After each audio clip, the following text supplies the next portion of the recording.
Welcome to Bala timer. நம்ம பார்த்தீங்கன்னா இன்றைக்கி எங்கே இருக்குன்னா சேலம் மாவட்டம் வாழப்பாடி வட்டம் அத்தனூர்பட்டி கிராமத்தில் இருக்கோம். பார்த்தீங்கன்னா நம்ம காலேஜ் ஸ்டூடெண்ட்டு 15 மாட்டை வச்சு மெயின்டைன் பண்ணுறாங்க. அது நம்ம எப்படி என்ன அதுன்ட்டு டீட்டெயில் நம்ம கேட்போம். வணக்கம். இப்போ உங்கள் பேர்? என் பேர் முத்துலட்சுமி. நான் சேலம் மாவட்டத்தில் வாழப்பாடி வட்டத்தில் அத்தனூர்பட்டி இடத்துல கிராமத்தில் வசிச்சிட்ருக்கேன். நான் வந்து Vaigai arts and science women's காலேஜில் 3rd இயர் பிகாம் படிச்சுட்ருக்கேன். ஓகே. இப்போ பார்த்தீங்கன்னா இப்போ ஃபஸ்ட்டு வந்து எத்தனை மாட்டில் வந்து இதை ஸ்டார்ட் பண்ணிங்க? நாங்கள் ஃபஸ்ட்டு ஒரே ஒரு மாடு தான் வச்சுருந்தோம். வீட்டு யூஸுக்காக பால் வேணுமே அப்படின்னு சொல்லிட்டு ஒரு மாடு தான் வச்சுருந்தோம். அப்புறம் அம்மா வந்துட்டு இதுலேருந்து கொஞ்சம் சேமிக்கலாம், அந்த அப்பாவோட வருமானம் மட்டும் பத்தாது அப்படின்னு சொல்லிட்டு ஒரு 2 மாடு வாங்கலாம் அப்படின்னு சொல்லிட்டு வாங்கினாங்க. அப்புறம் ஒரு 3 மாடாக இருந்துச்சு. அம்மா பிசி இது அமௌண்ட்லாம் சேவ் பண்ணிகிட்டு இருந்தாங்க. எனக்கு அக்கா ஒருத்தி இருக்கா, தம்பி ஒருத்தர் இருக்காங்க. 3 பேருக்கும் இது ஸ்டடீஸ்க்கு அமௌண்ட் பத்தலை. அதனால் சேவ் பண்ணலாம், நம்மளால் முடிஞ்சது செய்யலாம் அப்படின்னு சொல்லிட்டு அம்மா தான் ஸ்டார்ட் பண்ணாங்க. அப்புறம் ஒரு 5 மாடு வாங்கினாங்க. அப்புறம் கையில் பேசிகிட்டு இருக்கிறதுனால அம்மாவுக்கு கொஞ்சம் நரம்பு வலி, கை வலியெல்லாம் வர ஆரம்பிச்சிச்சு. அதனால சரி நீ இன்னும் ஒரு மாடு வாங்கிக்க, நான் உனக்கு வந்து மிஷின் வாங்கி கொடுத்துட்றேன், அப்புறம் நீங்கள் பார்த்துப்பீங்க அப்படின்னு அப்பா கொஞ்சம் சப்போர்ட் பண்ணார். சரி நம்ம வாங்கிக்கலாம் அப்படின்னு சொல்லிட்டு அம்மா இன்னும் 2 மாடு வாங்கினாங்க. அப்புறம் அப்பாவும் மிஷின் வாங்கி கொடுத்தாரு. அப்புறம் நாங்கள் மிஷின்லேயே போட்டு இப்போ அப்பா வந்து கொடுக்குற வருமானம் வந்து நாங்கள் ஏதாச்சும் பெரிய ஏதாவது செலவுக்கு வச்சுக்கிட்டு எங்களோட ஸ்டடீஸ்க்கு நாங்கள் சேமிக்கிறதுலேயே வந்து பண்ணிக்கிறோம். பார்த்தீங்களா ஃபுல்லாகவே அந்த பால் காசுலேயே வந்து நீங்கள் அதில் வர அமௌண்ட்டில் வந்து நீங்கள் படிக்கிறீங்க. 3 பேருமே படிக்கிறீங்க. இப்போ பார்த்தீங்கன்னா பால் மாடு வந்து 15 மாடு இருக்குது. இப்போ அது வந்து நீங்கள் எப்படி மெயின்டைன் பண்ணிக்கிட்டே காலேஜுக்கு போகிறீங்க? காலையில் நான் ஒரு 5:30க்கு எந்திரிப்பேங்கன்னா அவங்க வந்துட்டு அம்மா பாதி வேலையை பார்த்துப்பாங்க. நான் வந்து சாடி போடுறது, பால் பேசுறது இந்த மாதிரி பார்த்துப்பேன். அப்புறம் காலேஜ் போயிட்டு வந்துட்டு மறுபடியும் தட்டை இருக்கிறது, பால் பேசுறது இந்த மாதிரி பார்த்துப்பேன். சாணி அல்றதெல்லாம் அம்மா பார்த்துப்பாங்க. ஓகே. இப்போ காலையில் வந்து எத்தனை மணிக்கு ஏந்திரிப்பீங்க? எந்தெந்த டைமில் என்னென்ன வேலை செய்வீங்க? இப்போ காலேஜுக்கு வந்து மேக்ஸிமம் வந்து நம்ம ஒரு 7 to 8க்குள்ளே போகணும். அப்படிங்கும் போது நீங்கள் என்ன எவ்வளோ நேரத்தில் ஏந்திரிப்பீங்க? நான் வந்து ஒரு 5 மணிக்கு எந்திரிப்பேன். எந்திரிச்சிட்டு என்னோட ரைட்டிங் ஒர்க் இந்த மாதிரி இருக்கிறதெல்லாம் அந்த 1 மணி நேரத்தில், அதாவது ஈவினிங்லேயும் பண்ணுவேன். ஏதாவது எக்ஸாம்னா மார்னிங் வந்து எந்திரிச்சு படிச்சுட்டு 6 மணிக்கு வந்து என்னோடய வேலையை ஸ்டார்ட் பண்ணிப்பேன். எனக்கு 9 மணிக்கு மேலே 9:15 தான் பஸ் இருக்குது. அது வரலுமே அம்மா கூட ஹெல்ப் பண்ணிகிட்ருப்பேன். ஒரு 1/2 மணி நேரம் 3/4 மணி நேரம் தான் கிளம்புறதுக்குன்னு தான் டைம் நான் எடுத்துப்பேன். ஓகே. இப்போ காலையில் 5 மணிக்கே எழுந்து 1 மணி நேரம் வந்து நீங்கள் என்ன ஒர்க்கோ அது படிப்பு ஒர்க் எல்லாமே முடிச்சுட்டு அதுக்கு மேலே தான் நீங்கள் மாட்டு வேலை பார்ப்பீங்க. ஓகே. இப்போ இத்தனை மாடு இருக்குது, அது வந்து எப்படி நீங்கள் பால் பீசுவீங்க? கையிலையாவா இல்லை மிஷின் இல்லையா? ஃபஸ்ட்டில் நாங்கள் கையில் தான் பேசிகிட்டு இருந்தோம். அப்போ வந்து கம்மி தான் மாடு இருந்துச்சு. அப்புறம் மிஷின் வாங்கலான்னு போது தான் கொஞ்சம் மாடு எக்ஸ்ட்ரா வாங்கலாமே அப்படின்னு சொல்லிட்டு வாங்கிட்டு மிஷினில் போட்டு அம்மாவாலே கொஞ்சம் சின்ன வயசுலேயே ஆக்சிடென்ட் ஆயிடுச்சுன்ற மாதிரி சொன்னாங்க. அப்போவே ஏற்கனவே கொஞ்சம் நரம்பு வலிக்குதுன்னு சொல்லிட்டு இருந்தாங்க. இப்போ ஃபஸ்ட்டு 1 மாடு 2 மாடுங்கும் போது அவ்வளோக்கு வலி தெரியல. அப்புறம் 5 மாடுன்னும் போது ரொம்ப ஸ்ட்ரெஸ்ஸாக இருக்குது, பால் பீச முடியல அப்படின்னாங்க. அதுக்கப்புறம் நான் கொஞ்சம் பால் பீச கற்றுக்கிட்டேன். அப்புறம் நான் பீசிட்டு நீங்கள் கற்றுக்கிறீங்க. அம்மாவுக்கு வந்து அந்த மாதிரி கை அடிப்பட்டு வலி இருக்கிறதுனால நீங்கள் பீச ஆரம்பிக்கிறீங்க. நான் பீச ஆரம்பித்தேன். அப்புறம் மாடு கொஞ்சம் வாங்கினோம். அப்புறம் அப்பா வந்து அம்மாவுக்கு இந்த மாதிரி பால் பீசி தான் கை வலிக்குது, முதுகுலாம் வலிக்குது அப்படின்னு சொல்லிட்டு சரி இந்த மாதிரி மிஷின் போட்டால் வலிக்காது அப்படின்னு அப்பா சொன்னார். சரி இன்னும் 2 மாடு வாங்கிக்கிட்டா நம்ம நிறையா மாடு வச்சுருக்கோம், மிஷினில் பீசிக்கலாம் அப்படின்னு சொன்னார். அதனால் அப்பா மிஷின் வாங்கி கொடுக்குறேன்னு சொன்னார். சரி வாங்கி கொடுப்பா, நாங்கள் பார்த்துக்குறோம். எனக்கும் காலேஜ் நான் அப்போ தான் ஜாயின் பண்ணேன். அப்புறம் 9:15க்கு மேலே தான் பஸ் வருதுன்னா அப்போ காலையில் ஒரு 2 மணி நேரம் இருக்கும். அப்புறம் சாயந்தரம் வந்து பார்த்துக்கலாமேன்னு சொல்லிட்டு சரி வாங்க நாங்கள் பார்த்துக்குறோம் அப்படின்னு சொல்லிட்டு மிஷின் வாங்கி அப்புறம் இப்போ கொஞ்சமாக மாடு வாங்கிட்டு இப்போ ஒரு 15 மாடு அளவுக்கு வச்சுருக்கோம். ஓகே. 15 மாடு இருக்குது. ஓகே. இப்போ அதுக்கு வந்து தீனிலாம் என்ன பண்ணுறீங்க? எவ்வளோ காடு இருக்குது நம்மக்கிட்ட, அதில் என்ன பண்ணியிருக்கீங்க? எங்களுக்கு ஒரு 3 ஏக்கர் காடு இருக்குது. அதில் வந்து கொஞ்சம் தீவனத்தட்டு ஒன்று இருக்கும் மாட்டுக்கு. அப்புறம் மற்ற இடத்துலலாம் இது மழை பெஞ்சா பயிர் பண்ணுங்களா அந்த மாதிரி காடு இருக்குது. அப்புறம் போர் இருக்கிறதுனால நாங்களே தண்ணி கட்டி இது பண்ணிக்குவோம். ஃபுல்லாகவே காட்டுக்கு வந்து தட்டு தான் ஊனிருக்கோம். ஃபுல்லாக தீவன தட்டு தான். ஓகே. இப்போ இப்போ 1 ஏக்கரா இருக்குங்களா தீவன தட்டு போட்டது? 1 ஏக்கர். இப்போ அந்த 1 ஏக்கரை வச்சு நம்ம இந்த 15 மாட்டுக்குமே வந்து தீனி போட முடியுதுங்களா இல்லை பத்த மாட்டேங்குதுங்களா? இது தீவன பில்லு கொஞ்சம் இருக்குது. ஒரு 1/2 ஏக்கர் தீவன பில்லு இருக்குது. 1 ஏக்கர் வந்து தீவன தட்டு இருக்குது. அப்புறம் இதெல்லாம் இல்லாத முச்சோள தட்டு நாங்கள் காய வச்சதும் இருக்குது. அது வந்து பகலில் கொஞ்சம் கலந்து போட்டுப்போம். நைட்டில் இந்த மாதிரிலாம் பச்சை தீனி போட்டுப்போம். ஒரு மாடலேருந்து பாப்பா சொல்லியிருக்கேன். அது எப்படி நீங்கள் எப்படி அடுத்த லைனுக்கு கொண்டு நாங்கள் முதல்ல ஒரு மாடு தான் வச்சுருந்தோம். பையனுக்கு பிள்ளைங்களுக்கு பால் வேணும்னு சொல்லி பால் நம்ம கடையில் வாங்கிட்டு இருக்கு அப்படின்னு சொல்லி வாங்கினோம். அது கட்டுப்படி ஆகலன்னு சொல்லிட்டு ஒரு மாடு வாங்கி கொடுத்தாரு வீட்டு செலவு வேணும். அது 2 லிட்டரு 3 லிட்டரு பீசிட்டு இருந்தது. நம்ம வீட்டு தேவைக்கு 1 லிட்டர் தானே எடுப்போம். அதை எடுத்துகிட்டு 2 லிட்டரு ஊற்றணும். அந்த 2 லிட்டரு காசு அமௌண்ட் எடுக்காது அக்கௌண்ட்லேயே ஏறிட்டு இருந்தது. அது ஒரு 30,000க்கு இருந்தது. இவ்வளோ சேருது, பிள்ளைங்க செலவுக்கு நம்ம பரிமாறிட்டு தானே இருக்கிறோம் அப்படின்னு சொல்லிட்டு இன்னொரு மாடு வாங்கி கொடுப்பான்னு கேட்டேன். வாங்கி கொடுத்தாங்க. அப்புறம் பால் ஊற்றி அது கொஞ்சம் அமௌண்ட் வந்துட்டு இருந்தது. அடுத்தடுத்து ஒன்று இது பண்ணணும். 4-5 மாடுங்கும் போது நான் ஏற்கனவே பையன் பண்ணப்போ ஆப்ரேஷன் பண்ணுது. நரம்பு இதுலேயே தையல் போட்டுட்டாங்க. அந்த தையல் போடவும் நரம்பு பிரச்சனை இருந்தது. அந்த நரம்பு பிரச்சனைனால கை இது கொஞ்சம் இதான மாதிரி கட்டு போகிற சூழ்நிலை வச்சு அப்போ பால் பீசறதுனால அந்த பெயின் வந்ததுங்களா இல்லை நமக்கு ஏற்கனவே அந்த பெயின் எனக்கு இருந்தது. அதுலயே வந்து நம்ம பால் அதுலேயே தொடர்ச்சியாக செய்வோம். அங்கங்கே நரம்பு கட்டுக்கிட்டால் பிடிக்கிற மாதிரி இருந்தது. இது என்னன்னு சொல்லி ஒரு அடுத்த இடத்துல விசாரிச்சு பார்த்தாரு. இந்த மாதிரி செஞ்சாலும் அந்த பிரச்சனை வரும், உடம்புல சத்து குறைய இந்த மாதிரி மிஷின் போட்டால் ஈஸியாக இருக்குன்னாங்க. நாங்கள் போய் பெத்தநாயபுரத்தில் மிஷினை பார்த்தோம். பஞ்சிங் பண்ணுற மாதிரி தான். அதோட எங்கள் அண்ணன் திரண்டிபுரத்தில் மிஷின் வாங்கினாங்க. அவங்க வாங்கி நல்லா இருக்குதுன்னு சொன்னாங்க. அங்கே போய் மிஷினை பார்த்துட்டு நாங்கள் போய் கரூரில் அரவக்குறிச்சியில் மிஷினை பார்த்து பால் பண்ணி பார்த்து மிஷினுக்கு ஆர்டர் கொடுத்துட்டு வந்தோம். அப்புறம் மிஷின் வாங்கினதுக்கு பின்னாடி இன்னும் கொஞ்சம் வச்சுக்கலாம், ஈஸியாக இருக்குது அப்படின்னு சொல்லி மிஷின் வாங்கி மிஷின் வந்து சென்ட்ரைட் இல்லாதவங்கன்னா கம்மி அமௌண்ட்டு, சென்ட்ரைட்டோட போட்டு வாங்கினதுனால 55,000 வந்துச்சு. சென்ட்ரைட்டோட வாங்கினா 55,000. அவங்க பார்சலில் அனுப்பிச்சி விட்டு இங்கே வந்து பூட்டி கொடுத்துட்டு போனாங்க. பூட்டி கொடுத்துட்டு போனதுக்கு பின்னாடி 5 நிமிஷத்தில் ஒரு மாட்டுக்கு வேலை முடியுது. அதனால ஈஸியாகவும் இருக்குது.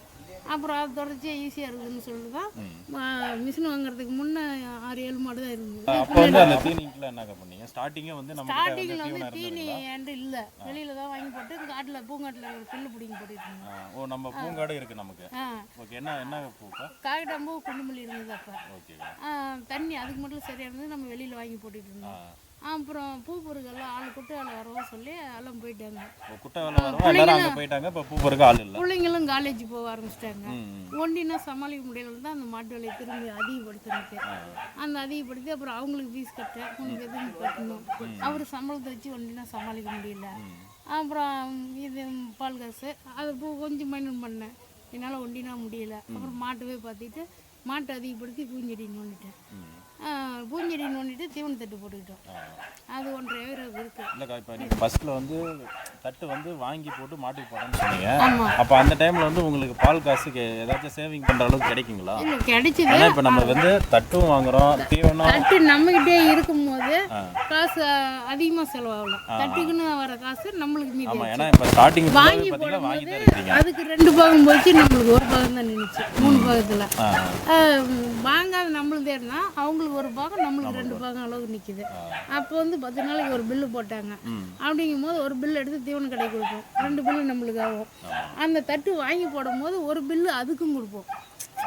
அப்படிங்கும்போது நம்ம தவிட்டுக்கு வந்து 1 பில்லு போயிடும். இப்போ அதுக்கு மேலே பார்த்தீங்கன்னா இந்த தட்டுக்கு வெளியில் வாங்குறதுக்கு வைக்க பில்லு தட்டு வாங்கினோம்னா அதுக்கு 1 பாகம்.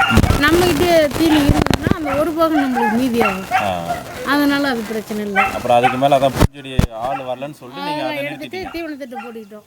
அப்புறம் அந்த பூங்காட்டுக்கு விடுற தண்ணி தீவன பில்லுக்கு விட்டு ஓரளவுக்கு மெயின்டைன் பண்ணிட்டு இருக்கிறோம். ஒன்றும் பிரச்சனை இல்லாத போயிட்டு இருக்குது. வருமானம்லாம் பரவாயில்லமாக்கா? வருமானம் பரவாயில்ல, கஷ்டப்படுற அளவுக்கு பலன் உண்டு. இல்லை, அதுதான். ஏன்னா இப்போ நிறைய பேர் பார்த்தீங்கன்னா பால் ஊற்றுறதுனால நமக்கு வந்து நஷ்டம் ஆகுது. அதுக்கே தீனி சிரமப்பட்டு கஷ்டப்பட்டா இருக்குது. அதை கொண்டாந்து கட்டணும். ஒரு வேளை போட்டோமோ போடலையா அப்படின்னு போட்டோம்னா அது போடுற தீனிக்கான இதுக்கே பால் வராது. வெயில கவனிக்கிறத வச்சுட்டு அது வருது. சரி, இப்போ தீவன தட்டு இல்லாதக்கா நம்ம இன்னும் வந்து எக்ஸ்ட்ரா தீனி என்னன்னா நம்ம தவிடு 3 டப்பா போடுவோம். 3 டப்பானா 3 கிலோ அளவுக்கு வரும். தீவனம் 2 கிலோ போடுவோம். சோளம் எங்களுதே அடிச்சு வச்சிருக்கிறதுனால நம்ம காட்டில இருந்தே அடிச்சு வச்சிருக்கோம். அது 3/4 கிலோ 1 கிலோவுக்கு போடுவோம். அதனால பால் கொஞ்சம் சேர்ந்து வரும். அது போடலைன்னா பாலும் குறைஞ்சி ஃபேட்டு முச்சோள மாவு போடலன்னா ஃபேட்டு குறைஞ்சிருது. ஒன்று பருத்தி விட்டு புண்ணாக்கு போடணும், இல்லைன்னா முச்சோளம் போட்டால் ஃபேட்டு வருது. ஃபேட்டு வந்து அங்கே விலை சேர்ந்து வரும், இல்லைன்னா விலை குறைஞ்சி. லிட்டருக்கு எவ்வளோங்க தராங்க? லிட்டருக்கு 40 ரூபாயிலேருந்து 45 ரூபாயில் வரும். ஓகே, டிகிரி பொறுத்து ஃபேட் வரதை பொறுத்து. அதான் ஃபேட் எந்த அளவுக்கு வருதோ அந்த அளவுக்கு நமக்கு ரேட் ஏறும். Okay okay. அதே இளமாட்டு பாலாக இருந்தால் 33, 35, 36 இந்த மாதிரி வரும். அதான் தீனி பார்த்தீங்கன்னா நமக்கு சத்தா போட்டால் மட்டும்தான் அங்கே விலை வரும். சத்தாவும் இருக்கணும். மாடு சென மாடாக இருந்தால் விலை குறையாத வரும். மாடு சென மாடு இல்லை, முத்த மாடாக இருந்தாலும் விலை வரும். அதே இளமாடாக இருந்தால் விலை வராது. ஓகே. இப்போ ஒரு நாளைக்கு வந்து ஒரு மாட்டுக்கு வந்து 5 கிலோ மேக்ஸிமம் செலவாகுது. தீவனம் 2 கிலோ, தவிடு வந்து 3 கிலோ. 3 கிலோ. காலையிலையும் சாயந்தரமும்? காலையிலையும் சாயங்காலமும் அதே மாதிரி. அது மாதிரி போட்டோம்னா பால் குறையாத வரும். அதே மாதிரி குறுக்க பில்லு போடுறது மேய்க்கிறது இந்த மாதிரி செஞ்சோம்னா சேர்ந்து வரும். அது மேய்க்காத கட்டி போட்டோம் அப்படின்னா அவங்க வந்து தூக்கிட்டு சாணி போட்ட தீனி சாணி போட்டு விட்டுருவாங்க. அதனால கவனிக்கிற அளவுக்கு தான் அவங்க பால் தருவாங்க. ஓகேக்கா. இப்போ இத்தனை மாடு இருக்குதுக்கா, எவ்வளோ மெயின்டைன் பண்ணுறீங்க? இப்போ வந்து பாப்பா வந்து எந்த அளவுக்கு வந்து ஹெல்ப்பாக இருக்கிறாங்க உங்களுக்கு? முக்கால்வாசி ஹெல்ப் பாப்பா தம்பி அவங்க தான். ஏன்னா இப்போ சில பெரிய பாப்பா காலேஜ் ஹாஸ்டலுக்கு படிச்சுட்டு இருந்தா, அதனால அவளுக்கு அதை பற்றி அதிகம் தெரியாது. இங்கே போயிட்டு இருக்கிறவளும் கூட செய்வா. அப்புறம் நாங்கள் கொண்டு போய் பிஎஸ்சி நர்சிங் படித்தா, ஹாஸ்டல்லே விட்டுட்டோம். சின்ன பாப்பா தான் ஆரம்பத்துலேருந்தே கூட காலைல எழுந்துச்சி அவள் படிப்பு வேலை எழுத்து வேலை இருந்ததுன்னா முடிச்சுட்டு கூட பால் பீஸ் வருவாள். அதுக்குள்ளே நான் அடுப்பு வேலையை முடிச்சுட்டு வந்தேன்னா சாடி போட்டு இது பண்ணினா அவள் மிஷின் போடுவாள், அடிப்பாலும் பீசுவாள். அது இல்லை அடுத்தடுத்து மாட்டுக்கு அவள் போயிட்டு இருந்தாலும் அடுத்தடுத்து நான் பையன் பிடிச்சிருந்து கட்டுவான். அவனுக்கு இப்போ ஸ்பெஷல் கிளாஸ் ஆரம்பிச்சதுலேருந்து. பையன் வந்து என்னக்கா படிக்கிறாரு? இப்போ 11வது படிக்கிறான். ஓகே. ஆனால் வேலை நல்லா செய்கிறாரு. நல்லா செய்வாங்க. இப்போ என்ன ஸ்கூல் போகிற வரைக்கும் உங்களுக்கு ஹெல்ப்பாக இருப்பாங்க 2 பேருமே. அதெல்லாம் பிரச்சனை இல்லை. ஓகே ஓகேங்க. சின்னவ தான் காலைல 9 மணி 9:15 பஸ் வரும். அண்ணன் வரலுமே கூட ஒரு அரை மணி நேரத்துக்கு முன்னே புறப்பட போயிடுவான். அண்ணன் வரலும் கூட இருப்பான். எங்கள் வீட்டுக்காரரு அது பிள்ளைங்களுக்கு பறிச்ச டைம் இதெல்லாம் அவரு தவிடு தீவனம் அளந்து விடுவார். சரி பிள்ளைங்க படிக்கட்டும் அண்ணன் பார்த்துக்கலாம் அப்படின்னு. அதனால எல்லாரும் சேர்ந்து தான் செய்வோம். பேர் வந்து மாடு வளர்த்துறது வந்து ரொம்ப ஏன்னா இழிவாக பார்க்குறாங்க. ஏன்னா யாரோ மாடு வைக்கிறது சாணி அள்ளுறது அப்படின்னு சொல்லி நிறைய பேர் இருக்கிறாங்க. இப்போ மேக்ஸிமம்க்கா இப்போ இது பண்ணுறதுனால நமக்கு என்னென்ன நன்மைகள் இருக்குது? இது பண்ணுறதுனால நம்மளுக்கு மெயின் வருமானம் வருது. 2வது குழந்தைங்களுக்கு பால் இதாகுது, எல்லா இடத்துக்கும் போகுது, பிள்ளைங்களுக்கு நல்ல எந்த ஒரு கெடுதலும் இல்லாத இருக்குது. அதே இப்போ பவுடர் தயாரிக்கிறோம் அது இதுங்கிறாங்க பார்த்தீங்களா, பாக்கெட்டு பால் அதுக்கெல்லாம் கெமிக்கல் கலப்பாங்க. ஆனால் நேரடியாக பால் இது பண்ணுறாங்கல்ல, அது வந்து எந்த உடம்புக்கு கெடுதலும் இல்லை. அது நல்லா இருக்கு. மாட்டில் வந்து இதாக இருக்கிறதுக்கெல்லாம் சோம்பேறித்தனமாக இருக்கிறவங்க, சொகுசாக இருக்கணும்னு நினைக்கிறவங்களுக்கு, வருமானம் இருக்கிறவங்க அதை எதிர்பார்க்க மாட்டாங்க. வருமானம் இல்லாதவங்க நம்மளுக்கு எந்த வகையில்டா வேற இது வேணும் வருமானம் வேணும் அப்படின்னு நினைப்பாங்க. நம்ம கஷ்டப்பட்டாலும் சரி அடுத்தவங்க கிட்ட அடிமைக்கு போகாத வேலை. நம்மகிட்ட இடம் இருக்குது, இடம் இல்லாதவங்க நினைப்பாங்க. ஆனால் இடம் இல்லாதவங்க சப்போஸ் வந்து ஒரு மாடு வச்சுக்கலாமாக்கா வீட்டு யூஸுக்கு மட்டும்? இடம் இல்லாதவங்க ஒரு மாட்டு கூட இடம் கொஞ்சம் வேணும், சொந்த இடமா இருக்கணும். வாடகைக்கு இருக்கிறவங்க வந்து அதை செய்ய முடியாது. இப்போ கிராமத்து பக்கத்தில் இப்போ நம்ம ஒரு தனியாக இடத்துல இருக்கோம், அவங்களுக்கு ஒரு 10 அடி இருக்குது அப்படின்னா பிரச்சனை இல்லை, ஒரு மாடு 2 மாடு வச்சுக்கலாம். இப்போ ஓசா பக்கத்தில் முதலியார் வீட்டு இடம் இருக்குது, எங்கள் அம்மா வீட்டிட்ட எங்கள் அம்மா வச்சுருக்கு, எங்கள் சித்தப்பன் பெருமூடு எல்லாமே வச்சுருக்காங்க. அவங்க இடத்துல அதை வச்சுக்கிட்டு பார்த்துக்கிறாங்க. இப்போ அவங்க இடத்த காலி பண்ண சொன்னால் அவங்களால எங்கே போய் கட்ட முடியும்? அவங்க குடியிருக்க மட்டும்தான் வீடு இருக்குது. அந்த மாதிரி வச்சுக்கணும் பொழைக்கணும்னு நினைக்கிறவங்க செய்யலாம். காடு 1 ஏக்கர் இருந்தால் கம்பல்சரி இன்னும் நல்லா பெட்டராக வச்சுக்கலாம். தீனி நம்மளுதுன்னு கொஞ்சம் இருக்கும், அது கூட கொஞ்சம் வாங்கி போட்டோம்னா ஈஸியாக நம்மளுக்கு 10 ரூபா இருக்கும். இடம் இப்போ தீனி இல்லாதவங்களுக்கு அது கொஞ்சம் சிரமம் தான். அதில் வர்றதுக்கும் போகிறதுக்கும் சரியாக இருக்கும். ஆனால் இடம் இருந்து எல்லாமே எதுன்னா நம்மளுக்கு நல்ல லாபம். அடுத்தவங்ககிட்ட அடிமைக்கு போக தேவையில்லை, யார்கிட்டையும் கேள்வி கேட்குறது பதில் சொல்ல தேவையில்லை. நம்ம கையிலே தாங்கை உழைப்பு அப்படின்னு நம்ம முடிஞ்ச வரைக்கும் நம்மளே வேலை செஞ்சால் நமக்கு பெனிஃபிட் அப்படி. அதனால நாங்கள் இதே பரவாயில்ல, இதில் எங்களுக்கு மாதத்துக்கு ஓரளவுக்கு வருமானம் இருக்குது. அதனால் மாட்டுக்கு தீவனம் இருக்கிறதுக்கு மாடு அதிகமாகவும் நம்ம காட்டு கொஞ்சம் முத்தி போயிருக்குது, கொண்டாந்து போட்டால் கழிக்குது. அதுக்கு அந்த கட்டுற மிஷின் இருக்குதுங்களா, தீவன கட்டுற மிஷின், அதை வாங்கி கொஞ்சம் நறுக்கி போட்டால் ஒன்று விட சாப்பிட்ருது. அதனால அது ஒன்று வாங்கலான்னு இருக்கேன். அதெல்லாம் அந்த செட்டு கொஞ்சம் வேலை செய்யறது இருக்கு, அதை கொஞ்சம் ரெடி பண்ணிட்டு வாங்கிக்கலான்னு இருக்கும்.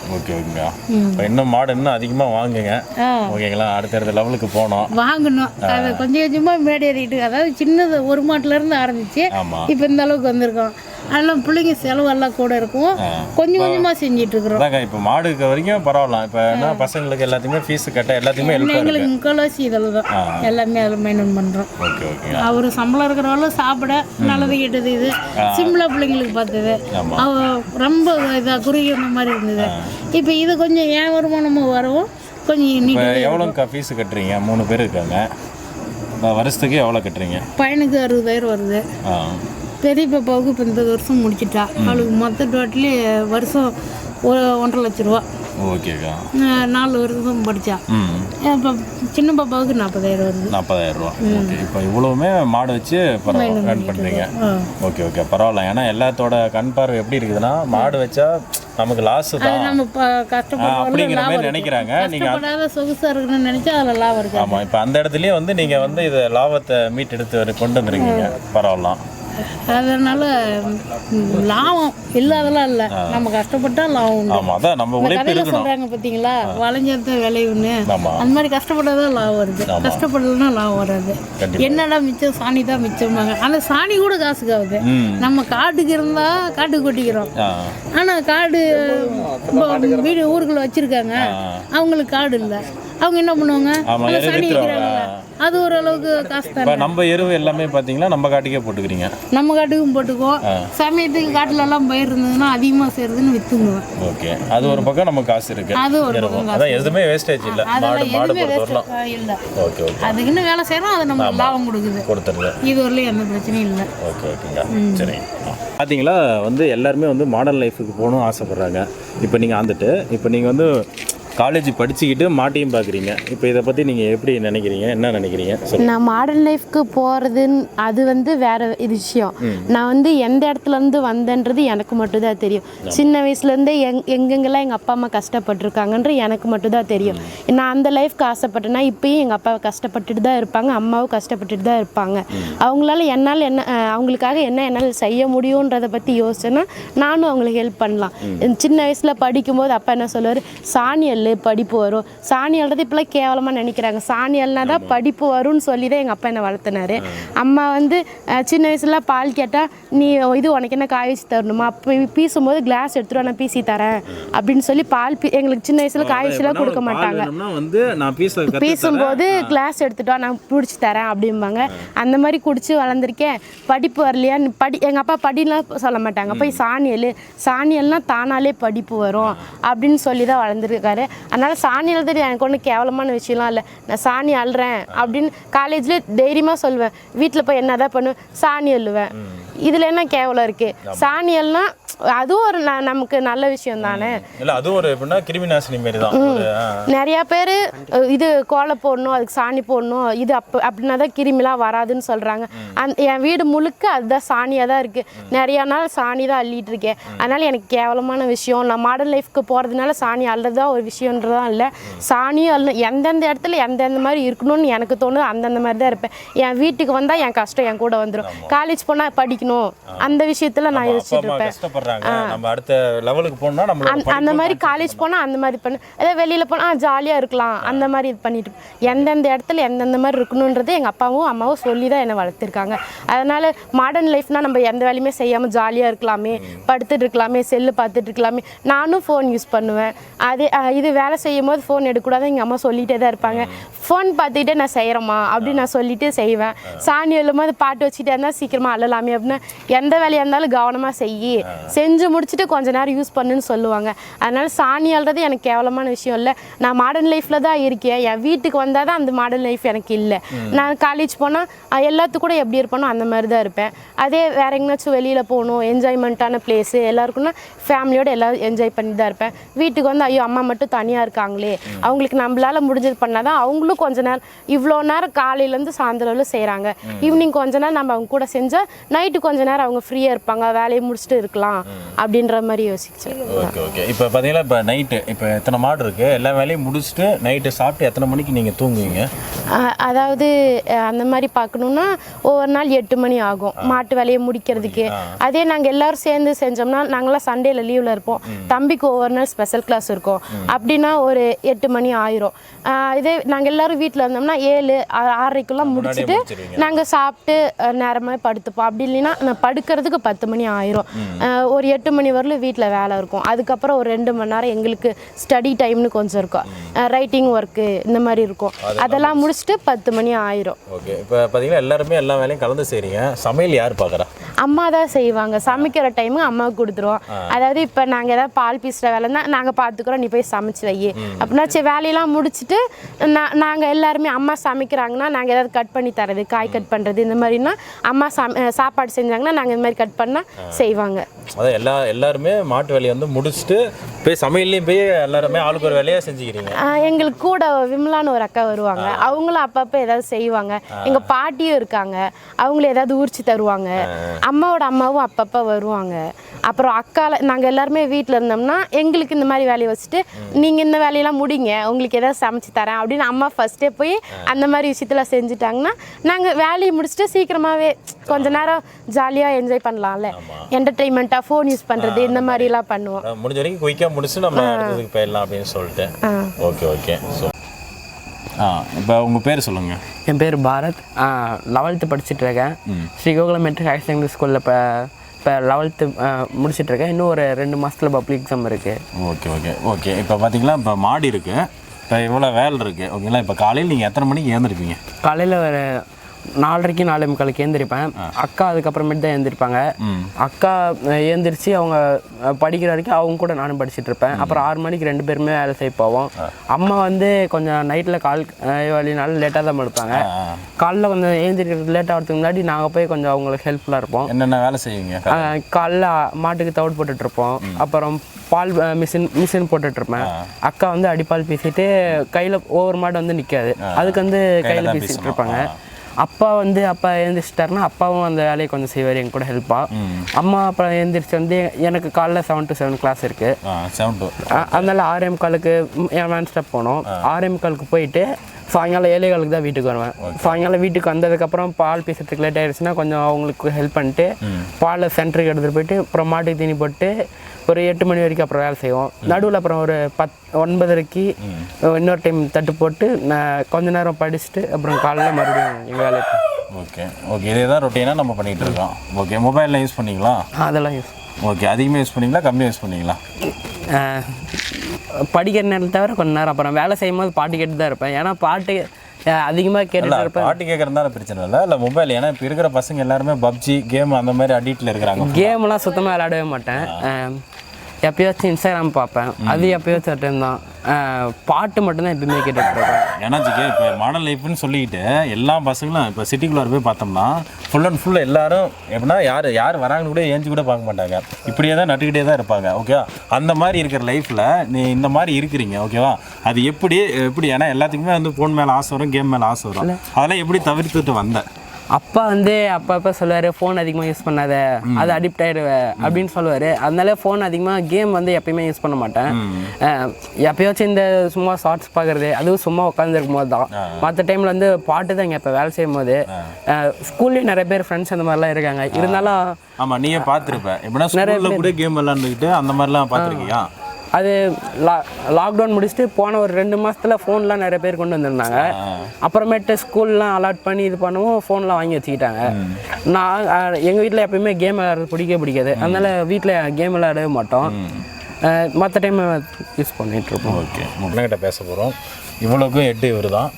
வாங்க அண்ணா. இப்போ பார்த்தீங்களாண்ணா, ஏன்னா இவ்வளோ மாடு இருக்குது ஓகேங்களா, இவ்வளோ எல்லாமே பண்ணிகிட்டு இருக்காங்க ஓகேங்களா. நீங்கள் ஏன்னா இப்போ பாப்பாவும் சரி பசங்களும் சரி இந்த அளவுக்கு ஹெல்ப்பாகவே இருக்கிறாங்க. இப்போ நீங்கள் அதை பற்றி என்ன நினைக்கிறீங்க? இல்லைங்க, எங்கள் குடும்பம் ரொம்ப கஷ்டப்பட்ட குடும்பங்க. என்னுடைய வருமானம் வந்து குடும்ப தேவைக்கு பூர்த்தி செய்ய முடியாத நிலைமையில் இருந்தது. அதன் பின்னாடி நாங்கள் வந்து 2004-05 லெவலில் நாங்கள் பூஞ்செடி வச்சுருந்தோம். பூஞ்செடி ஓரளவுக்கு பிள்ளைங்களும் கொஞ்சம் கை கொடுத்து மக்களும் கை கொடுத்து எங்களால் லாபகரமாக செய்ய முடிஞ்சது. 2008க்கு பின்னாடி மகாத்மா காந்தி தேசிய ஊரக வேலை உறுதி திட்டம் வந்ததுக்கு பின்னாடி மக்கள் வந்து ஏரி வேலைக்கு தான் போகிறதுக்கு ஆசைப்பட்டாங்களே ஒழிய இந்த விவசாய வேலைக்கு மக்கள் வந்து விரும்பலை. அதனுடைய விளைவாக அடுத்தவங்களை நம்ம வந்து பூ பொறுக்க வா அப்படின்னா அதெல்லாம் ஒரு சிலர் வந்து இல்லை நாங்கள் எங்களுக்கு டைம் ஆச்சு அப்படிங்கிற மாதிரி போக ஆரம்பிச்சிட்டாங்க. எங்கள் வீட்டில் ஏகலை ஆள் வரல அப்படின்னு சொல்லி கேட்கும்போது ஒரு டைமு 5 டைம் கூப்பிட்லாங்க, யாரும் வரமாட்டேங்கிறாங்க, கொஞ்சம் தொழிலை மாற்றிக்கலாங்க அப்படிங்கிற மாதிரி 2011-12 லெவலில் வந்து நடக்குது. அந்த குட்டை வேலை வந்ததுலேருந்து இந்த ஏரி வேலை வந்ததுலேருந்து மக்கள் வந்து உழைக்க தயாராகாமல் இருந்தாங்க. இந்த சூழ்நிலையில் வந்து சரி உன் சம்பளம் இதெல்லாம் பத்தாத ஒரு சூழ்நிலையாக இருக்குது, நான் எனக்கு ஒரு மாடு வாங்கி கொடுக்குன்னு சொன்னாங்க. இப்போ அந்த டைமில் வந்து நம்ம பாப்பாங்கெல்லாம் படிச்சிட்டு இருந்தாங்க. பாப்பாங்களாம் வந்து 7வது 8வது 10வதுக்குள்ளே தான் இருந்தாங்க. இந்த சூழ்நிலையில் ஒரு மாடு நாங்கள் வாங்கினோம். ஒரு மாடு வந்து கொஞ்சம் வீட்டு யூஸுக்கு வாங்கினீங்க. வீட்டு யூஸுக்காகவும் இருந்தது, கொஞ்சம் ஏதோ ஒரு 1 லிட்டரு 2 லிட்ரு ஒரு 5 லிட்டருக்குள்ளே வரும்னு சொல்லி வியாபாரி கொடுத்தாரு. ரைட்டுங்க அப்படின்னு சொல்லி வாங்கினோம். அந்த மாடு வந்து கொஞ்சம் வாங்கினீங்க ஃபஸ்ட்டு மாடு 17,000க்கு வாங்கினோம். 17,000க்கு முதல்ல வாங்கும்போது அந்த மாட்டு மேலே ஏகப்பட்ட உணியாக இருந்தது. மாடு வந்து நல்ல மாடாக தான் இருந்தது. ஆனால் அந்த உணியால் வந்து ரொம்ப எலும்புந்தொலுமாக தான் இருந்தது. நம்முடைய வசதிக்கு 17,000 இருந்தால் கூட பரவாயில்ல, நம்மக்கிட்ட ஒரு மாடு வேணும் அப்படின்னு சொல்லி வாங்கினோம். வாங்கிட்டு வரும்போதே மாட்டுக்கு வாங்கினா இல்லையோ முன்ன மருந்து தான் வாங்கினேன் அந்த மாட்டுக்கு உனி பூச்சி தொல்லைக்காக. அப்புறம் அதை வாங்கினோம், க்ளீன் பண்ணி அதை சுத்தம் பண்ணி பண்ணோம். அது 5 லிட்டருக்கு மேலே கொடுத்தது. கண்டிப்பாக ஒரு 4 மாதத்துக்குள்ளார நாங்கள் போட்ட முதல்ல எடுத்துட்டோம். அதன் பின்னாடி எங்கள் குடும்ப தேவைக்கும் பால் தயிருக்கு இதெல்லாம் போக நாங்கள் ஒரு நேரத்துக்கு 3 லிட்ரு, மொத்தத்தில் ஒரு 6-7 லிட்ரு, 1 லிட்ரு வீட்டுக்கு எடுத்துக்கிட்டாலும் 3-4 லிட்ரு நாங்கள் வந்து சொசைட்டியில் ஊற்றணும், அதாவது சென்டருக்கு கொடுத்தோம். அதன் பின்னாடி ஒரு மாடே நமக்கு இதாக இருக்குதே, இன்னொரு மாடு வாங்கிக்கலாங்க அப்படின்னா உன் சேமிப்பில் நீ வாங்கிக்கப்பா அப்படின்னு சொன்னோம். அப்பப்போ தீவனம் அது இதுக்கான குறுக்க ஒரு சில்லறை செலவுக்காக என்கிட்ட காசு கேட்பாங்க. நான் அதை அப்படியே கொடுத்துட்டு வந்தேன். பிள்ளைங்கள என்ன சொல்லிச்சு, அப்பா இல்லைப்பா இன்னும் 2 மாடு வாங்கிக்கலாம், நாங்கள் பார்த்துக்குறோம் அப்படின்லாம் சொன்னாங்க. இந்த சூழ்நிலையில் அப்புறம் 2 மாடு வாங்கினோம். எல்லாமே 20-30,000க்கு மேலெலாம் போகலை. அதுக்குள்ளே இருக்க மாடு தான் வாங்கினோம். மாடு ஏதாவது பிரச்சனைனா அது நாங்கள் யார்கிட்ட வாங்கின வியாபாரிகிட்டே அவங்ககிட்டே திருப்பி கொடுத்துறோம். இந்த மாதிரி நம்ம பண்ணிகிட்டு இருக்கும்போது அப்புறம் ஒரு 5 மாடு லெவலில் நாங்கள் வாங்கி பண்ணும்போது எங்கள் வீட்டில் வந்து ஷோல்டர் வலியும், அவளுக்கு வந்து சின்ன வயசுலேயே ஒரு ஆக்சிடென்ட் நடந்திருக்குது. அதன் பின்னாடி பையன் பிறக்கும் போது கொஞ்சம் ஆப்ரேஷன் பண்ணதுனால எல்லாமே நரம்பு வலியாக இருக்குது அப்படிங்கிற மாதிரியான ஒரு பிரச்சனை இருந்தது. அந்த நேரத்தில் எனக்கு ஒரு ஃப்ரெண்டு கரூர்லேருந்து ஒருத்தர் அறிமுகமானார். அவர் வந்து நீங்கள் மிஷின் போட்டால் இந்த ஷோல்டர் வலி இடுப்புலாம் வராதுண்ணா அப்படின்னு அவங்க சொன்னாங்க. அதன் பின்னாடி மிஷினுக்கு என்னால் முடிஞ்ச எழுப்போம் அவங்களுடைய சேமிப்பு வச்சு ஒரு மிஷினை வாங்கினோம். மிஷினை வாங்கி பண்ணும்போது ஒரு 5 மாடுங்கிறது 10 மாடாக பண்ணிக்கிட்டோம். இந்த மடி நோய் மட்டும் காய்ச்சல்னா எங்கள் ஊர்லேயே வந்து மேக்ஸிமம் பார்த்தீங்கன்னா அந்த மாதிரி இப்போ அந்த மிஷினில் போட்டால் பார்த்தீங்கன்னா பாதி பால் வந்து தங்கிடுன்னு சொல்லுவாங்க. அதெல்லாம் இல்லைங்க, அதெல்லாம் ஒரு காலம் தங்கினதுனால மடி நோய் வரும்னு சொல்லுவாங்க. ஒரு காலத்தில் அது சொன்னதுங்க, அறியாமையாக சொன்னது. அது அப்படிலாம் இல்லை, நாங்களும் அப்படி தான் நினச்சோம். ஆனால் அதெல்லாம் கிடையாது. அடிப்பால் வரலாம் மிஷினு பீசின பின்னாடி கைப்பாலாக வந்து அடிப்பால் வரலாம் பீசிடுவாங்க. மடி நோய் எப்படி வருதுன்னா, நம்ம மாட்டுடைய கழிவுகள் சாணிகள் மழை பெஞ்ச ஈரத்தில் மாடு கட்டும்போது அதோடைய காம்பு வந்து பூமியில் தரையில் தொடும்போது பூமியில் இருக்கிற கிருமிகள் ஏறினது தான் மடி நோயாக வந்தது. அப்புறம் எங்கள் ஊர்லேயே வந்து சதீஷ்னு ஒரு வெட்டரி டாக்டர் இருக்காருங்க. ஃபோன் பண்ணால் 24 மணி நேரத்தில் அவர் வந்துடுவார். அவர் அண்ணா இதை செய்யுங்க அப்படின்னு சொல்லி ஃபோனில் சொல்லுவாங்க. அப்புறம் வீட்டில் தகவல் சொன்னால் அப்புறம் அது பண்ணாங்க. மடி நோய் வந்து நமக்கு ஒரு பெரிய பிரச்சனைலாம் இல்லை. அம்மை கால்ரா அந்த இது இருக்கு இல்லைங்களா, அந்த கோமாரிக்கு கவர்மெண்ட் கோமாரி பார்த்தீங்களா, அது ஏகப்பட்ட பேத்துக்கு வந்து அது பாதிப்பு வந்தது. ஆனால் கவர்மெண்ட் நமக்கு உதவி பண்ணி கோமாரி வர்றதுக்கு முன்னே அவங்க ஊசி போடுறாங்க இல்லையா, தடுப்பூசி. அந்த தடுப்பூசி அவங்க எங்கே முகாம் போட்டிருக்காங்களோ அங்கே வந்து மாட்டெல்லாம் பிள்ளைங்கள வீட்டிலலாம் பிடிச்சிட்டு போய் ஊசி போட்டுங்கன்னு சொன்னதுனால அதனால ஒரு பெரிய பாதிப்பு இதுவரைலாம் நமக்கு ஒன்றும் இல்லை.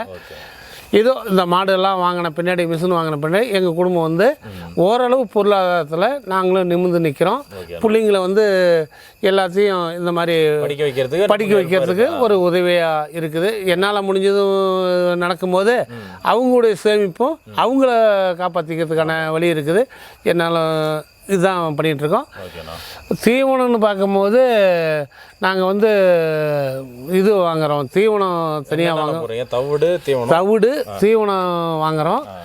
முச்சோளம் மேக்சிமம் நம்ம காட்டில் விளையத்தை வச்சுக்குவேன். அப்படி பத்தலைன்னா நான் மடியை விலைக்கு வாங்கி நம்மளே வச்சுக்கிட்டு அரைச்சி போடுவோம். இதுதான் இருக்குது. நம்ம இப்போ நமக்கு வந்து முத்து சோளம் இருக்கிறதுனால தீவனம் கட் பண்ணிட்டு முத்து சோளம் மட்டும் போட்டால் பால் பீஸ் வெறும் முத்துச்சோளம் போட்டால் மட்டும் வராது. தீவனங்கிறது பல தானியங்கள் இருக்கு, பல தானியங்கள் மற்றும் புரோட்டீன் இதெல்லாம் அதில் இருக்குது. சோளங்கிறது ஒரு ஃபேட்டு வர்றதுக்கு மாடு வந்து இளைக்காமவும் கொஞ்சம் பூஸ்டியாக இருக்கிறதுக்காக அதை செய்கிறோம். மற்றபடி நிறையா சொல்கிறாங்க, நாங்கள் அதெல்லாம் செய்யலை. தீவனம், தவிடு, முச்சோளம், முடிஞ்சால் உளுந்தம்பருப்பு உடைய துளி வாங்குவோம், அல்லது பருத்தி கொட்டை புண்ணாக்கு வாங்கி நாங்கள் ஊற வச்சு போடுவோம். பசங்க பிள்ளைங்கள்லாம் கொஞ்சம் ஹெல்ப்பாக இருக்கிறதுனால படித்த நேரத்து போக அவங்க மாட்டை தான் பார்ப்பாங்க. என்னுடைய வேலை கொஞ்சம் கடினமாக இருந்தால் நீங்கள் பாருங்கப்பான்ட்டு நான் போயிடுவேன். இல்லைன்னா நான் எங்கள் குடும்பத்துக்காக நான் கொஞ்சம் ஹெல்ப் பண்ணுவேன். இதனால் கொஞ்சம் முன்னேறி இருக்கிறோம். இதனால் எனக்கு என்னென்னா, நம்மளுடைய பால் வந்து சுத்தமான பால் நாம் பயன்படுத்துகிறோம். மக்களுக்கு பால் கொடுக்குறோம். குழந்தைகள் முதல் பெரியவர்கள் வரை பால் தான் அவசியம். அதனால் நம்மளை வந்து இதில் எந்த வித ரசாயன இது இல்லாமல் எங்களால் மக்களுக்கும் கொடுக்க முடியுது. நம்மளும் ஆரோக்கியமான பால் நாம் குடிச்சிக்கிறோம். நம்ம தேவைக்கு போக மீதி தான் நம்ம கொடுக்குறோம், மக்களுக்காக கொடுக்குறோம். நல்லா இருக்குது, ஒன்றும் பிரச்சனைலாம் ஒன்றும் இல்லை. என்னை பொறுத்தவரைலாம் 10 அடிக்கு 10 அடி மாடு இடம் இருந்தால் 2 மாடு வளர்த்தலாம். அவங்களுடைய கழிவு நீர் மற்றும் காய்கறிகள் வேஸ்ட்டு அந்த பக்கத்து வீட்டு நீர் தண்ணி விட வாங்கி ஊற்றலாம். அது வந்து இந்த நான் போடுற தீவனத்துக்கு அனைத்துக்கும் சமமானது. அவங்க ஒரு நேரத்து பால் அவங்க குடும்பத்துடைய செலவுக்கு போனாலும் அடுத்த நேரத்துக்கான பால் அவங்களுக்கு சேமிப்பாக உறுதியாக இருக்கும். ஆனால் மாட்டை வந்து கவனிப்பாக பார்க்கணும்.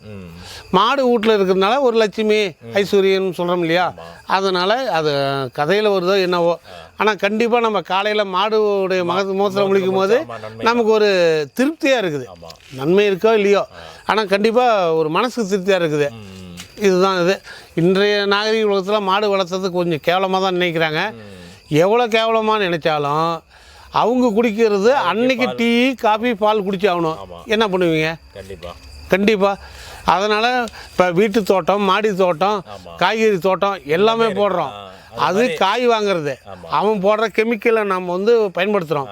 ஆனால் கண்ணுக்கே தெரியாத பாலில் இருக்கிற கெமிக்கல் யாருக்கு தெரியும்? அதனால் நம்ம பால் நம்ம சுற்று வட்டத்தில் இருக்கிறவங்களுக்கு ஆரோக்கியமான பால் கொடுக்கலாம் அப்படிங்கிறதுக்காக தான் நாங்கள் இதை செய்கிறோம். மனசு திருப்தியாக இருக்குது. நாங்களும் கொஞ்சம் முன்னேறி இருக்கிறோம். ஓகே ஓகே ஓகே ஓகே சொல்ல இது அந்த மாதிரி கொஞ்சமாக இது நான் மாடு வச்சு வளர்த்திட்ருக்கேன். உங்களால் முடிஞ்ச அளவுக்கு மாடு வச்சு வளர்த்துங்க. இப்போ நம்ம சாணி அள்ளதுனால நமக்கு அந்த சாணியில் ஆன்டிபயோட்டிக் இருக்குது. அதனால் நமக்கு எந்த ஒரு ஃபீவரும் இந்த மாதிரி வராது, எதிர்ப்பு சக்தி கிடைக்கும். அப்போல்லாம் நான் சின்ன வயசில் இருக்கும்போது எங்கள் வீட்லேயும் இப்போ தான் மெத்த வீடு இருக்குது. நான் சின்ன வயசில் இருக்கும்போது கூரை வீடு தான் இருந்துச்சு. அப்போல்லாம் சாணி போட்டு தான் வலிப்பாங்க. அப்போ வந்து சாணி போட்டு வலிக்கும்போது ஆன்டிபயோட்டிக்ஸ் அதில் அதிகமாக இருக்கும்போது நமக்கு எந்த ஃபீவரும் இந்த மாதிரிலாம் வராது.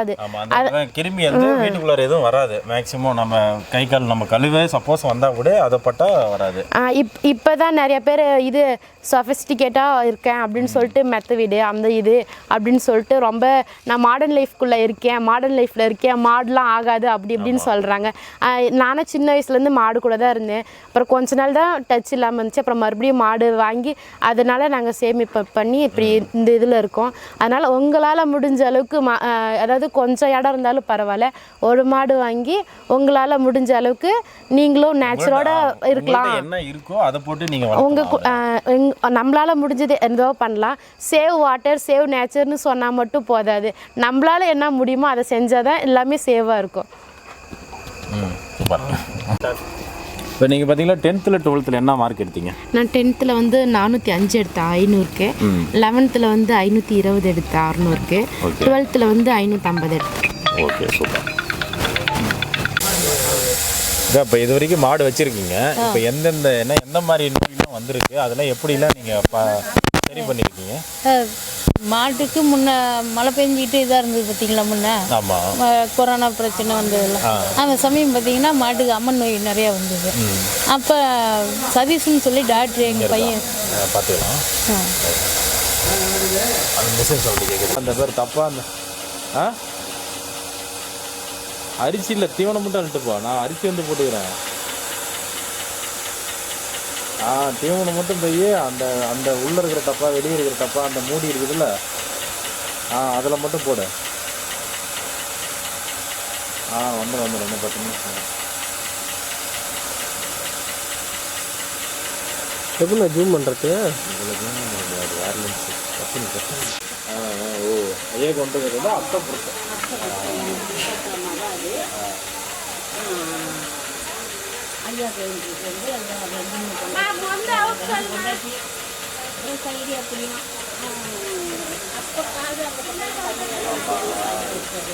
கிட்டத்தட்ட ஒரு 10 வருஷம் தானே ரேட் அடைஞ்சு காடு போகிறான். கம்மியா அங்கே சார்ஜ் இல்லாமல் அவர் பேட்டரி மாற்றிக்கலாண்ணா. இத்தனை வருஷமா வந்து மாடு வளர்த்துறீங்க. இப்போ அதுக்கு எந்தெந்த மாதிரிலாம் நோய் வந்திருக்கு, அதெல்லாம் எப்படி சரி பண்ணீங்க? அது முன்ன மடிநோய் மாதிரி வரும். மாட்டினுடைய கழிவு இது சாணம் மூத்திரம் இதாகுது இல்லை, அதில் படுக்கும்போது பார்த்தீங்கன்னா அந்த மடி காம்பு கீழே இதானுச்சுன்னா பட்டதுன்னா அது மூலிமா அந்த கிருமி உள்ளே போய் மடிநோய் வரும்.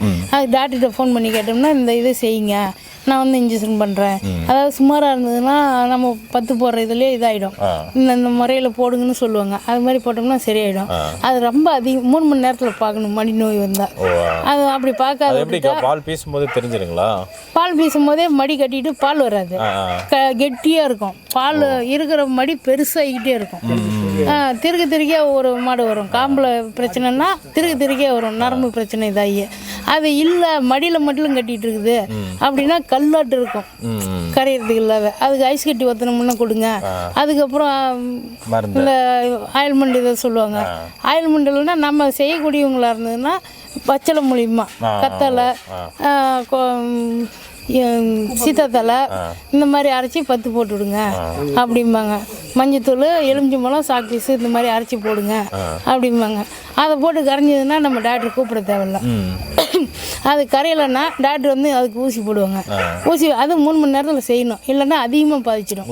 அப்படியே பரவிட்டே இருக்கும். அது அந்த காம்பில் வர மடி நோய் என்னன்னா திருக்கே பால் வரும். அப்போ அந்த நீடில் மாதிரியே ஊசி தருவாங்க. அந்த ஊசி 89 ரூபா 90 ரூபா வரும். அதை வாங்கிட்டு வந்து காம்பு மூலியமாகவே போட்டு விட்டோம்னா நம்ம கண்ணொலி மருந்து மாதிரி தான் இருக்கும். அது சரியாயிடும். மைக்க நாள் அந்த பாலை கீழே பீசி விட்டு பால் பீசணும்னா நார்மலாக இருக்கும். அது ஒரு சில மடி நோய். பால் ஒவ்வொரு மாட்டுக்கு ரத்தமாகவே வந்திருக்கு காம்பில் இருந்து, நரம்பு கட்டு அனுப்பிச்சிங்கிற மாதிரி. அப்புறம் அந்த ரத்தமாக வர்றது சரியாக வர்றது நம்ம துவரைச்சி தண்ணி மாதிரியே வரும். அப்புறம் வந்து ஊசி போடுவாப்புல, அதுக்கும் ஒரு இது பச்சளை மூலியமாக சொல்லிட்டு போவாப்புல. அது மாதிரி செஞ்சோம்னா உள்ளுக்கும் ஊற்ற சொல்லுவாப்புல. செஞ்சோம்னா சரியாக இருக்குது. அதெல்லாம் பிரச்சனை இல்லை, கவலைப்பட தேவையில்லை. வேற என்ன நோய்க்கு வந்திருக்கு? அம்மன் நோய் வந்துருக்குது.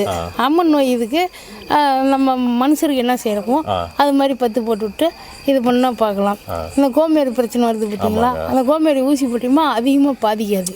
தடுப்பூசி அது எத்தனை மாதத்துக்கு ஒரு டைம் போடுவாங்க? இல்லை அது 6 மாதத்துக்கு ஒருக்கா போடுவாங்க, இல்லைன்னா வருஷத்தில் ஒரு டைம் வந்து கவர்மெண்ட் மூலியமாகவே போடுவாங்க. நம்மளுக்கு உதவியாகவும் இருக்கும், பிரச்சனை இல்லாத. பிடிச்சிட்டு போய் நம்ம போட்டுக்கிட்டு பெட்ரு. அது மாரியா கோயிலில் ஊரில் ஒரு இடத்த ஒதுக்கி இந்த இடத்துல போடுறாங்க அப்படின்னு அலௌன்ஸ் பண்ணுவாங்க. நம்ம பிடிச்சிட்டு போய் போட்டுக்கலாம். ஓகே.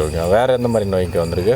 வேற காய்ச்சல், நம்ம தீனி போட்டு ஜீரணம் ஆகல அந்த மாதிரி பிரச்சனை வரும். அதுக்கு டாக்டர் கூப்பிட்டு ஊசி போடலாம். நம்மளுக்கு தெரிஞ்ச நாட்டு வைத்தியத்தையும் செய்யலாம். ஏதோ ஒரு இதில் இதாகும். காய்ச்சல் வந்துச்சுன்னா சாம்பிராணி போக பிடிப்போம். நம்மளால் முடிஞ்சதை செஞ்சு முடியாத பட்சத்துக்கு டாக்டர் கூப்பிட்டுக்குவோம். எங்கள் பையன் வீரப்பன் சொல்லி அவங்க பையன் படிச்சிருக்கான் வெட்டினரி இதுக்கு, சதீஷ். 24 மணி நேரத்தில் எப்போ ஃபோன் பண்ணாலும் எதிர்பார்க்காத வந்து செய்வான். கண்ணு போடும் போது பிரச்சனைனாலும் வந்து ஓரளவு பார்ப்போம். நம்மளால் முடியலன்னா கூப்பிட்டு எடுத்துடுவோம். மாடு சேர்த்து போடுற பிரச்சனை இதுக்கு எல்லாமே வந்து பை பார்த்துக்குவோம். இப்போ கண்ணு ஊட்டி மேக்ஸிமம் கண்ணு போடும் போதெல்லாம் எந்த ஒரு பிரச்சனையும் இருக்காதுங்களா? அப்போ பிரச்சனை இருக்காது. தீனி நல்லா சத்தாக தின்னுட்டு இருக்கிற மாட்டுக்கு பிரச்சனை வராது. சத்து இல்லாத கொஞ்சம் நோஞ்சானா இதாக மாட்டுக்கு அந்த மாதிரி பிரச்சனை வரும். அதை நம்ம இது பண்ணிக்கலாம். அதாங்க மாடு சனியாக இருக்கும்போது எந்தெந்த தீனி போடக்கூடாது அந்த மாதிரி இருக்குங்களா? சனியாக இருக்கும்போது அதிகபட்சமாக அந்த மாவு பொருள்லாம் போடக்கூடாது. தவிடு இதெல்லாம் பால் நிறுத்தும் போது பார்த்தீங்கன்னா அதெல்லாமே சுத்தமாக நிறுத்திடுவோம். உப்பு போட்டு தண்ணி மட்டும் காட்டிட்டு விடுவோம் 10 நாளைக்கு. எப்படின்னா இப்போ சனியாக இருக்குது பால் நிறுத்த போகிறோன்னா எதுவுமே ஏன்னா நம்ம போடுற தீனிக்கு பால் சுரந்துக்கிட்டே இருக்கும். அதனால தீனி நிறுத்தணும்னா வரப்பில்லு வரத்தட்டு இந்த மாதிரி போட்டோம்னா பால் சுண்டிக்குது, மடி இதாகி சுண்டி அப்புறம் மடி விட ஆரம்பிக்கும். அடுத்து கண்ணுக்கு பிரச்சனை எத்தனை மாசத்துல அந்த மாதிரி வந்து கண்ணு 7 மாசத்துல நிறுத்தினோம்னா மாட்டுக்கு நல்லா இதாக இருக்கும். 8 மாசத்துல நிறுத்தினோம்னா கொஞ்சம் கண்ணுட்டி சின்னதாக இருக்கும். ஓகே. அதுக்கான சத்து பத்தாது. அதான் அந்த 7 மாசத்துல வந்து தீனிவே மாற்றணும். தீனிவே மாற்றணும். வரத்தீனி மட்டும் 2 மாதம் கொஞ்சம் இதாக பார்த்துக்கணும். அது ஒரு 2 வருஷம் நல்லா சொகுசாக நீட்டாக நீரோட்டமாக இருக்கிற கண்ணுட்டியாக இருந்தால் 2 வருஷத்தில் பருவத்துக்கு வரும். 2 வருஷம் அது கொஞ்சம் தீனி இல்லாததாக இருந்ததுன்னா அது பல்லு கணக்கு சொல்லுவாங்க. சின்ன பிள்ளையா இருக்கிறதுக்கு இப்போ பல்லு இதாகுது பார்த்தீங்களா, 2 பல்லு 4 பல்லு 2 பல்லு பட்டு 3 பல்லு பட்டுன்னு சொல்லுவாங்க. அது நம்ம கவனிக்கிறத பொறுத்து இருக்குது அதையே தெரிகிறதுக்கு. ஓகே. மேக்ஸிமம் அதான் 2 வருஷம் ஆகிடும் கண்ணுக்குட்டியாக வளர்த்தோம்னா. 2 வருஷம் ஆகிடும். ஓகே ஓகேங்க. அதனால நான் அதிகபட்சமாக கண்ணுட்டிலாம் வச்சிக்க மாட்டோம். எங்ககிட்டே இருந்த நல்ல இது மாதிரி கண்ணுக்குட்டி வந்து கொடுத்துருவீங்களா? கண்ணுட்டி காலை கண்ணுட்டி போட்டால் உடனே கொடுத்துருவோம். நிற்காத மாட்டுக்கு மட்டும் தான் வச்சுக்குவோம். கிடையாது கண்ணுட்டியாக இருந்தால் அது நம்ம இப்போ வெள்ளிக்கிழமை போடுது, ஒரு நல்ல நாளில் போட்டுருக்குது, அந்த மாதிரிங்கிறத வச்சுக்குவேன். மீதி கொடுத்துருவோம்.